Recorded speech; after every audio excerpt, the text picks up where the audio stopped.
नमस्कार, मैं हूं आपके साथ मयंक। तो देखिए, ईरान की तरफ से एक बड़ी जंग की तैयारी शुरू हो चुकी है। अब ऐसा क्यों कहा जा रहा है, इसके बारे में आपको समझना होगा।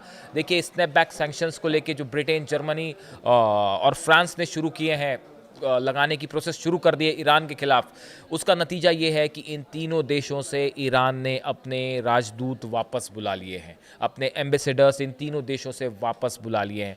ये बड़ा संकेत है इस बात का कि मामला अब न्यूक्लियर डील को लेकर फिर से जंग की तरफ मुड़ना शुरू हो चुका है। इसी बीच बड़ी खबर आई है ईरान के मिसाइल प्रोग्राम को लेकर। और बड़ी खबर क्या कह रही है, जो कि इजराइल के लिए, नेतन्याहू के लिए, प्राइम मिनिस्टर इजराइल के लिए, इनके लिए एक बड़ा चिंता का सबब है। देखिए, सैटेलाइट तस्वीरें सामने आई हैं ईरान से। ये सैटेलाइट तस्वीरें उन लॉन्च पैड्स की हैं जो कि इजराइल ने 12 दिन की जंग के दौरान हमले करके तबाह कर दिए थे। ईरान ने तेजी के साथ इन लॉन्च पैड्स को फिर से रिपेयर कर लिया है। बात नंबर एक। बात नंबर दो, ईरान तेजी के साथ, जो कुछ सोर्सेज बता रहे हैं कि 5 से 10 हज़ार नई मिसाइल्स, बैलिस्टिक मिसाइल्स बनाने की प्रोसेस को शुरू कर चुका है। देखिए, अभी जंग को ख़त्म हुए ज़्यादा दिन नहीं हुए, बहुत कम समय में ईरान ने आईसीबीएम टेस्ट किया। ईरान ने इसके पहले एक मिलिट्री एक्सरसाइज की थी, उसमें उसने अपने खुद की कई मिसाइल्स टेस्ट की थी और उसकी तस्वीरें भी सामने आई थी। और अब जो सैटेलाइट तस्वीरें आई हैं वो बता रही हैं ईरान ने अपने लॉन्च पैड्स तेज़ी से दुरुस्त कर लिए हैं, जो इंफ्रास्ट्रक्चर को नुकसान हुआ था वो मजबूत कर लिया है, और तेज़ी के साथ नई बैलिस्टिक मिसाइल्स बन रही हैं, जो कि ईरान का सबसे बड़ा हथियार है, मिसाइल्स। अब इन मिसाइल्स को लेकर जो खबर निकल के सामने आई है, ये वाकई इजराइल के लिए एक परेशानी का कारण है। ईरान के मिसाइल प्रोग्राम में हो गई है चाइना की एंट्री। अब ये कैसे हुआ, क्या हुआ, हम आपको समझाते हैं। देखिए, जब आप बैलिस्टिक मिसाइल बनाते हैं तो उसके लिए मैं बड़े सरल शब्दों में समझाऊंगा आपको, टेक्निकलिटी में नहीं जाऊंगा, ताकि हर दर्शक को आसानी से बात समझ में आए। जब आप कोई बैलिस्टिक मिसाइल बनाते हैं, उसके लिए आपको सॉलिड फ्यूल, दो तरह के फ्यूल होते हैं, एक लिक्विड फ्यूल, एक सॉलिड फ्यूल। सॉलिड फ्यूल की ज़रूरत ज़्यादा होती है। सॉलिड फ्यूल, ईरान की बड़ी सारी जो मिसाइल्स हैं, आपने देखा होगा, बड़ी एक्यूरेट मिसाइल्स हैं। वो ट्रैवल करके आई 2000 किलोमीटर और इजराइल में जहां निशाना था वहीं गिर गई। वो आईटी पार्क पे गिर गई। उन्होंने एक न्यूक्लियर बिल्डिंग जहां पे साइंस सेंटर था उसको निशाना बनाया, वो तबाह हो गया। आपने देखा कितने एक्यूरेसी के साथ ईरान ने अपनी मिसाइल अटैक किए थे 12 दिन की जंग में। ये कैसे हो रहा था? इतनी एडवांस मिसाइल की बड़ी वजह क्या होती है? बड़ी वजह होती है उसका सॉलिड फ्यूल। जो सॉलिड फ्यूल का इस्तेमाल होता है बैलिस्टिक मिसाइल्स बनाने में, लॉन्ग रेंज मिसाइल्स बनाने में, उसमें जो ये सॉलिड फ्यूल होता है, अगर ये बेहद अच्छी क्वालिटी का है और इसको अच्छी तरीके से बनाया गया है, इसमें टेक्निक एडवांस इस्तेमाल की गई है, तो वो मिसाइल की एक्यूरेसी को बढ़ा देता है। जो ईरान की मिसाइल ने तबाही मचाई इसराइल में, जो अलग अलग मिसाइल थी, फतेह 2 का सबसे ज़्यादा, खुर्रम शहर, ये वो मिसाइल थी, गदर, सेजल, बहुत सारी मिसाइल्स हैं जिनमें इस सॉलिड फ्यूल का इस्तेमाल किया गया। अब ये जो सॉलिड फ्यूल बनाने के लिए एक प्लानिटरी मिक्सर, एक मशीन होती है, आप अगर इसको सरल भाषा में समझें, एक मशीन होती है जो तेज़ी के साथ गोल गोल घूमती है, जो फ्यूल को फाइन करती है, उसको मिसाइल में इस्तेमाल करने के लिए प्यूरिफाई करती है, उसको इस लायक बनाती है कि अब इसका जो है इस मिसाइल में इस्तेमाल हो सके, उसका प्यूरिफिकेशन करती है। उसको, उस टेक्निक को, उस प्लानिटरी मिक्सर कहते हैं उस चीज़ को। ये जो इजराइल ने हमले किए थे ईरान पर, ये जो लॉन्च पैड्स थे, ऐसे ऐसे निशानों पर हमले किए गए थे जहां ईरान के ये प्लेनेटरी मिक्सर्स रखे हुए थे। इजराइल की कोशिश ये थी कि ईरान के मिसाइल बनाने की कैपेसिटी को ख़त्म कर दिया जाए। कई जगह वो उसमें कामयाब भी हुआ। कई जगह इजराइल के हमले में ईरान के जो प्लेनेटरी मिक्सर थे वो तबाह भी हुए। लेकिन उस 12 दिन की जंग के बाद 13वां दिन जैसा ही शुरू हुआ, ईरान ने मिसाइल कार्यक्रम शुरू कर दिया। देखिए, ये स्पीड है ईरान की, अगर आप देखें। देखिए, यही होता है जब आपके ऊपर हमले हुए, उसके बाद ईरान ने अपनी बड़ी सारी चीज़ों को समझा, कहाँ कहाँ हमको मजबूत होने की ज़रूरत है, एयर डिफेंस मजबूत करने की ज़रूरत है। मेरे बड़े सारे दर्शकों ने पूछा, क्या S-400 आ गया है ईरान? आप बार बार पूछते हैं।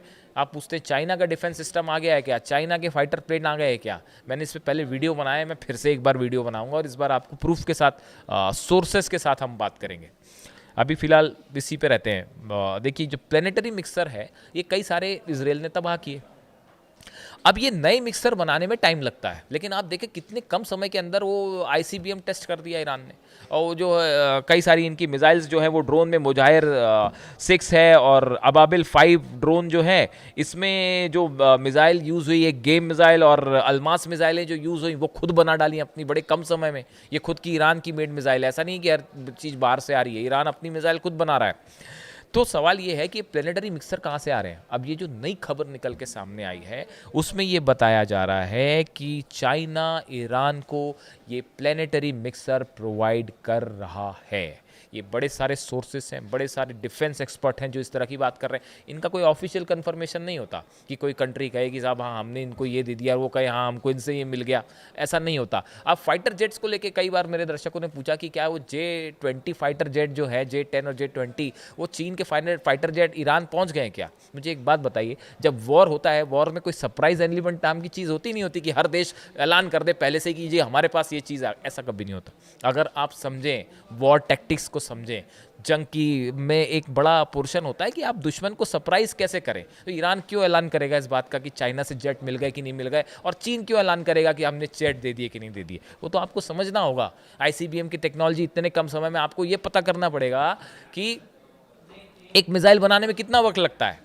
अगर एक मिसाइल बनाने में 6 महीना लगता है और मान लीजिए ईरान ने 2 महीने में वो मिसाइल बना ली, तो बड़ी स्वाभाविक सी बात है कि कहीं से आई होगी। हो सकता है नॉर्थ कोरिया ने हेल्प करी हो सकता है चाइना ने हेल्प करी हो सकता है रशिया ने हेल्प की हो। तो आपको रीडिंग बिटवीन द लाइंस करनी पड़ेगी, आपको समझना पड़ेगा, चीज़ों को आकलन करना पड़ेगा, आपको फैक्ट रखने पड़ेंगे कि भाई एक मिसाइल बनाने में, एक बैलिस्टिक लॉन्ग रेंज मिसाइल बनाने में अगर 6 महीना लग रहा है और ईरान ने उसको 1 महीने के अंदर बना लिया, आईसीबीएम बनाने का दावा कर रहा है, तो भाई या तो पहले से थी या टेक्नोलॉजी किसी से मिली है। अगर किसी से मिली है तो आप अंदाज लगाइए कि किस कंट्रीज के साथ आप खबरें देखना होगा।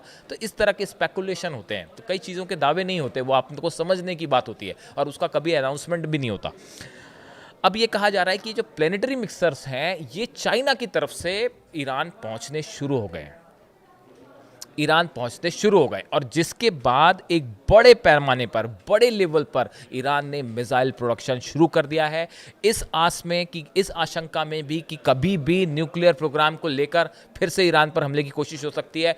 टॉक्स फेल हो चुकी हैं, यूरोप के साथ टॉक्स फेल हो चुकी हैं और हालात इतने खराब हैं कि एम्बेसडर्स वापस बुला दिए गए हैं E3 कंट्रीज से, ब्रिटेन, फ्रांस और जर्मनी से। आप मतलब समझते हैं इस बात का कि किसी कंट्री से एम्बेसडर वापस बुलाना, मामला किस तरफ जा रहा है।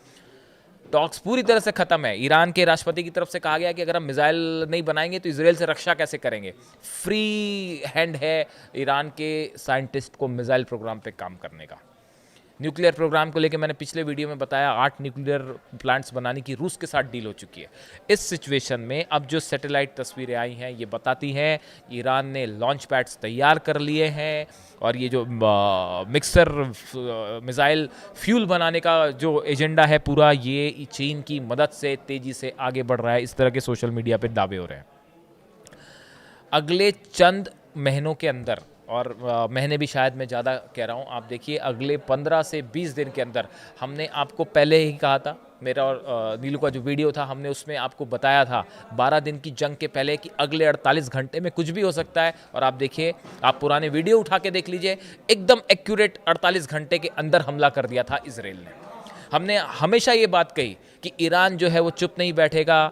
पहली बार जब 180 मिसाइल बाटी हमले हुए थे उसके चंद दिनों पहले हमने कहा था ईरान जो है वो जिस तरह से हमले हो रहे हैं हिजबुल्लाह के पे, लेबनान में जिस तरह से हमले हो रहे हैं, ईरान चुप नहीं बैठेगा, जवाब देगा। और वही हुआ।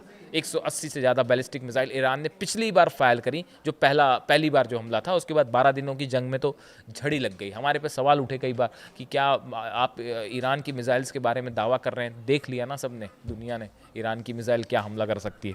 खैर, तो अभी जो ये सिचुएशन है कि जिसमें नई खबरें निकल के आ रही हैं सैटेलाइट इमेज से कि ईरान जो है वो तेज़ी से मिसाइल प्रोग्राम आगे बढ़ा रहा है और चीन की एंट्री है, ये एक बड़ी तैयारी के रूप में देखा जा रहा है। खासकर ये न्यूक्लियर टॉक्स फेल होने के बाद इसको अब फेल होना ही कहा जाएगा। अली खामेनी साहब ने साफ कह दिया है कि कोई फ़ायदा नहीं है अमेरिका से बात करने का, कोई फ़ायदा नहीं है यूरोपियन देशों से इस मुद्दे पर बात करने का। मिसाइल प्रोग्राम हम नहीं रोकेंगे।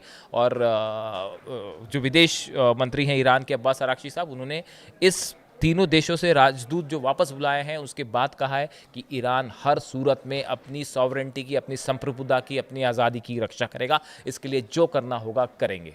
मतलब आप समझ रहे हैं ना, जो करना पड़ेगा क्या करेंगे। ईरान एक बड़ी जंग के लिए तैयार है, जो कभी भी एक चिंगारी के साथ शुरू हो सकती है और फिर मुद्दा होगा न्यूक्लियर प्रोग्राम।